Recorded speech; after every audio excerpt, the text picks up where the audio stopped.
Hi guys, இன்றைக்கி ராக்கோல்டு water heater. இதில் என்ன பிரச்சனைனா, ஆல்ரெடி கஸ்டமர் நமக்கு கழட்டி தான் வச்சுருந்தாங்க.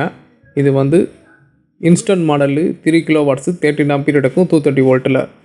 ஓகே, இப்போ வாங்க நம்ம இந்த ஹீட்டரை வந்து ஆன் பண்ணி செக் பண்ணி பார்க்கலாம். ஹீட்டர் ஆன் பண்ணும்போது என்ன ஆகுதுன்னா 1 ஆம்பியர்லேருந்து அப்படியே ரைஸ் ஆகி 4 ஆம்பியர் வரைக்கும் போகுது. பட் ஹீட்ரு வந்து ஆன் ஆகவே இல்லை. அதே மாதிரி லைட்டும் நமக்கு எரியவே இல்லை. நம்ம இந்த ஹீட்டரை ஓப்பன் பண்ணி செக் பண்ணிடுவோம். பின்னாடி வந்து 8 ஸ்க்ரூ இருக்குது. 8 ஸ்க்ரூ கழட்டினோன்னா ஹீட்டரை வந்து ஓப்பன் பண்ணிடலாம். அப்படி ஓப்பன் பண்ணி காயில் நம்ம வோல்ட்டு செக் பண்ணும்போது 230 வோல்ட்டு காயில் அவைலபிளாக இருக்குது. பட் காயில் வந்து ஹீட்டிங் ஆகலை. அதே மாதிரி லைட்டையும் இவங்க கழட்டி விட்டு வச்சுருந்துருக்காங்க. நம்ம லைட்டையும் செக் பண்ணியாச்சு. இந்த போல்நட்டை ஃபுல்லாக கழட்டி வெளியே எடுத்த பிறகு நம்ம ப்ளம்பண்ட்டை வெளியே எடுத்தாச்சு. வெளியே எடுத்து பார்த்தா ப்ளம்பண்ட் வந்து கரெக்டாக வெடிச்சிருக்குது. அதாவது டேமேஜ் ஆகிடுச்சு ப்ளம்பண்ட். அது தண்ணிலேயே ரொம்ப நாள் ஊறி கிடந்ததால் ஹீட்ரு போட்டப்போ அந்த ப்ளம்பண்ட் வந்து வெடிச்சிருச்சு. ஹீட்ரு ப்ளம்பண்ட்டை நம்ம மாற்றிட்டா அந்த ப்ராப்ளம் வந்து சால்வ் ஆயிரும். ப்ளம்பண்ட் தான் இஷ்யூ.